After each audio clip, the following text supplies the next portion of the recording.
Welcome to the Property Profits Real Estate Podcast, the show where real estate investors talk strategy, capital, deals, and growth with your host, Dave Dubeau. Hey folks, welcome back. Today our special guest zooming in is Ben Fraser. And Ben is a very accomplished real estate entrepreneur.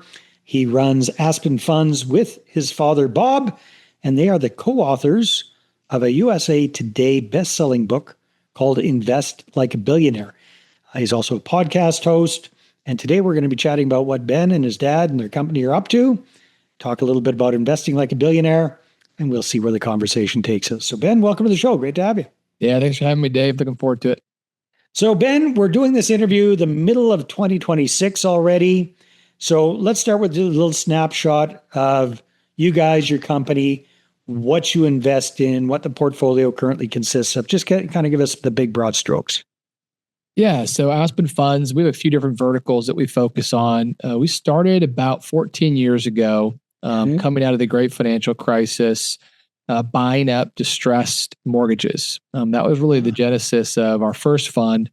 And it was really... There were a few of them back then, weren't there? There were a couple, yeah. There might be a few of them these days now coming up too. But anyhow. Well, yes, we'll see. So It was a good time to be in that space, obviously. But, you know, like a lot of things, when there's opportunities, also a lot of fear, right? And so it was buying distressed debt and pennies on the dollar, but had to go and, work pretty hard to make profit out of that. And then eventually the market obviously turned back up and values went way up, and we looked like geniuses, which we obviously were. But no, it was a great foundation to really how we approach our investment themes, which is what we call macro driven first. So we look at kind of the big picture themes in the market. Where are the opportunities being driven by the economic fundamentals?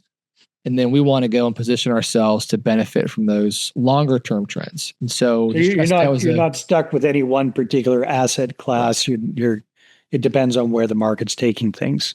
Okay. Exactly. So that's usually the foundation of how we create our investment themes and what we go and buy. Right now, as we stand in 2026, we continue to do kind of the distressed mortgage business. It's more of a legacy business. It's not, to your point, as much as there used to be, but there still is some in the market. We continue to grow that platform. We've expanded that vertical into commercial debt. And so we do predominantly preferred equity, mezzanine debt into commercial real estate projects across the country. So we have a credit platform for commercial real estate. And then we also buy a lot of assets directly through our equity platform. So we buy multifamily, we buy retail, we buy industrial. Right now, we're very bullish on multifamily, and we can get into that if you'd like. So that's kind of our main theme for this year in that fund. And then we also develop industrial Class A facilities, predominantly in the Midwest, really capturing the reshoring, nearshoring trends happening in the U.S. here, and what's going on boots on the ground. So those are kind of the main verticals. We actually also invest in oil and gas. Interesting. And we buy fossil fuel producing assets. So how many different funds do you guys operate at any given time? A lot. Yeah. I think we have probably 25 open active funds, right now that are bringing in new capital, probably 4. Okay. Very interesting. So you guys have got a lot on the go, Ben. So when you say we buy these kind of assets, we do this kind of development, does that mean that you guys partner up with active operators who are doing those things, or do you have a whole team that actively does those deals? Yeah. So our model's kind of evolved over time, which is, kind of interesting. So when we started into the distressed debt, there honestly weren't a lot of service providers for, calling up borrowers that had defaulted. And so we built that in-house. We built the servicing team in-house. As we evolved in other asset classes, we initially took more of an allocator approach, where we would partner with other operators, but we very quickly realized that most operators don't have the same level of sophistication and expectation that we have for our capital and our business. And so we shifted that many years ago to be primarily direct owner operator, lead operator, where we do operate, or in the case of our preferred equity or JV equity platforms, we're in significant control positions. So we negotiate control rights, changeover events, et cetera, if things don't go according to plan. So we are the primary capital source. We don't operate the property, but we have control ultimately is what I care about. And then for the industrial development, we do all that in-house. We have a whole development team that does that. Wow, you guys it must be running a very large outfit. Approximately how many people do you have working with you? About 40. Yeah, I would be thinking so. Hey there, if you're a capital raiser, a syndicator, or a fund manager, and you're looking for a steady flow of incoming accredited investor leads, then go ahead, grab a free copy of my new book, How to Get 20 Accredited Investor Meetings Every Month Without Cold Calling, Networking, or Chasing People. You can get that at 20accreditedinvestorsbook.com. Again, that's the number 20accreditedinvestorsbook.com. Okay, so bunch of different sides to the business. There's the assets, the finding the deals, the underwriting the deals, the managing the deals. That's a lot. And then you've got the investor side of things, raising the capital to fund the funds. That's got to be a lot as well. So what have you noticed in the capital raising side of the business over the last couple of years? What's the same? What's different? What's better? What's worse? What are things looking like these days? Yeah, on the capital side, we are probably not that dissimilar from a lot of guests in your podcast, where most of our capital actually comes from retail investors. So we have about, I would say, 1,000 LPs across all of our funds.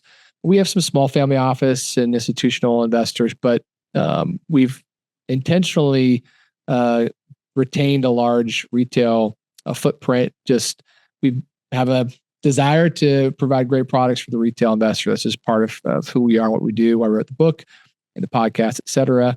Capital raising from retail has been very interesting the past few years. And I'm sure, a lot of people in your audience will agree. It's been challenging in a lot of ways, right? I think in 2020, 2021, it was pretty easy. There was a lot of excess capital in the system chasing too few of deals. We saw massive spikes in values, resulting in great returns being made, and it only goes up and to the right forever. Obviously, in the commercial real estate is what I'm talking about. We've had some pretty big corrections. With office leading the way, we've seen it in multifamily and self-storage, other asset classes. So it's been challenging. What's been interesting from my perspective is, we got lucky in some ways and also made some, I think, smart bets earlier on where we did not take any, floating rate debt. We worked predominantly with local banks, not debt funds. We didn't over leverage most of our projects.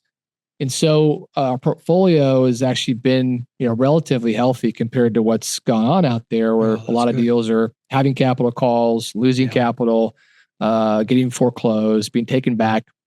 We've not had those issues, and we've actually continued to grow despite the challenge in the market. And so last year was actually our banner year. We grew about 3x year over year. Holy crap! And it was amazing. I think a lot of it was just due to, one, we have other offerings that are not just multifamily syndication, right? Everyone was doing that. We have funds that are diversified, different strategies, yield versus growth. And then we just have not had the same issues. We've communicated well. And there's been a big consolidation, I think, honestly, of sponsors. So a lot of the, I would say, more hobby sponsors or folks that got excited the past couple of years to just jump in because everyone's making money. A lot of those folks are, I think, being weeded out of the system just by nature of the market. And so I think there's been a consolidation of capital being spread to less sponsors. And I think just doing the basics, right? I mean, our goal is always we're one phone call away, we're one email away. We have a very large investor relations team relative to our overall size. I think it's about 8 people in total. I was going to service our larger client base. And so we have very high standards for communication, for being responsive, putting out reporting. And I think that's helped a lot as there's been challenges, been concern, investors feel like they can know where things are going and get a hold of us. And so, I think I think those should always have been the basics, but I think it's now proven out to be helpful. Got to kind of double down on it. Yeah. So with your investor relations team these days in 2026, what are you getting them to do to kind of generate new investor leads and start new relationships and get things rolling? I mean, obviously, going back to the well with your existing investor base is always number one. Referrals are always great. But for generating fresh new leads, what do you find works best for your guys these days? Yeah, well, the first two you said of current clients and referrals historically make up about 75% of all the new capital that we raise. So, it is not immaterial, and I think that is important to just make a point of, because if you treat your current clients really well, it, I believe, has the biggest leverage point in your business for growth. Well, that's huge. If that's 75% of your new capital is from old investors. Yeah, you definitely. Yeah, means you're probably doing something right. They want to do more. For new relationships, because obviously we are driving a lot of new relationships. We used to do a lot online. We used to do a lot of ads on Facebook, other things, in webinars and kind of the traditional funnels. We've really kind of gone off digital and just back in person. So what we actually do, one of our best strategies has been running ads to a in-person happy hour in our local markets that we have pools of investors in. And then there's no big pitch, there's no big here's the bait and switch. Here's the deal, invest now kind of thing. Yes. It's just getting to know people. They see our team, we give out books, we shake their hands, we answer their questions. And as you know, I mean, this is a relationship business. Yeah. So if you can just build relationships and then do the follow-ups, do the other things and see them a few times, it works really well. So we're doing a lot more of that this year. We're speaking at a lot of events, speaking on a lot of podcasts, just trying to, get in front of more people. So I'd say those are the primary things. And then what's actually really been a big surprise over the past few years is a fund-to-fund relationship. So you probably more know it as a co-GP capital raiser, right? What we've kind of done is what I would consider one of the pioneers of the fund-to-fund channel, where these capital raisers create their own funds that then invest in our fund. So fund of fund. By doing that, it's 100% compliant. But there are some gray areas if you go co-GP capital raising, and the fund of funds is very streamlined, and we have great, I think, compensation models that are all very transparent and are attractive. So it's we've seen actually not a lot, but several of our bigger investors that are realizing, hey, I'll send you referrals anyway, but why don't I just start my own fund and I can get paid for the capital that I bring to the table? And it's been a win-win. So I think we have 30 or 40 active capital raisers raising for all of our funds. Well, that's leverage right there. That's for sure. Yeah. So Ben, as we're kind of wrapping up our conversation here, that's a darn good looking book that you and your dad wrote. Congratulations on that hitting the bestseller. Tell me a little bit about the book and the podcast. Chicken the egg, which one came first? Podcast came first. So we actually started doing a lot of these types of interviews way back in the day. And I feel like we had a few things to say ourselves. So we started our own podcast about 5 years ago, Invest Like a Billionaire. And our whole angle was, hey, the ultra wealthy have been investing in private alternatives like real estate, like private equity for many, many decades. And they're getting better returns and they're getting lower risk. And these are, substantiated real facts that we've shown in the book. And now with a lot of the changes of the Jobs Act and Regulation D changes, accredited investors can invest. And so obviously we're in these circles where a lot of people know that, but most of the investment capital out there does not know about this. Right. And so our whole mission was go and, educate investors around private alternatives. The biggest challenge though, is most don't know how to underwrite deals. They don't know how to pick deals. They don't know how to build a portfolio. They just, hand the keys of their wealth kingdom to a financial advisor that does not have their best interests. And so we hit on all those things. We talk about why financial advisors aren't, the end all be all and have your best interest in mind. And in my background is actually as a banker, as a commercial banker underwriter before jumping into real estate. And so we talk about how to break down a deal, how to review a private placement memorandum, how to underwrite a deal. So it's really here's why, and then here's how to. It's kind of a two-parter. Very nice. And then the book kind of came out of that. And I know it just came out last fall, so it's 6-8 months it's been out in the market. What kind of an impact has having a book had for you guys and your company?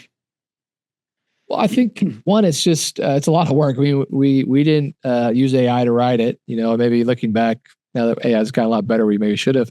But we read every single word of it. But I think part of that was we really were able to put out all of our thoughts in a comprehensive way, where a lot of things we hit on within the podcast, it's onesie twosies here and there, to kind of put it all in one place. Here's the soup to nuts, everything you need to know. I think was a very helpful exercise for us, but then also for our investors, it's really helped get people, I think, up, the kind of leveling up in their skills very quickly, and being able to, feel confident investing in these types of investments. And a hell of a Christmas stocking stuffer for all your thoughts. Yeah, exactly. Exactly. Very good. Congratulations on that. So Ben, who are you looking to connect with these days? Yeah, I mean, we're, like I said, serving a lot of accredited investors. So, obviously looking to raise capital. We got a lot of exciting things in the docket this year from an acquisition perspective. We're working with capital raisers, whether you're familiar with the fund-to-fund structure or not. We have a whole kind of platform program that helps people get accelerated in that very quickly. And on the deal side, if you got a deal that you need some capital on, we'd love to see it and see if we can put some terms out for you. Fantastic. So Ben, where should people go to find out more? Best place would be aspenfunds.us. Very good. Ben Fraser, thank you very much for being on the show. This has been great. Thanks so much. All right, everybody. Thanks for tuning in, and we will see you on the next one. Thanks for listening to the Property Profits Podcast. If you'd like to be a guest on the show, apply at daveinterviews.com.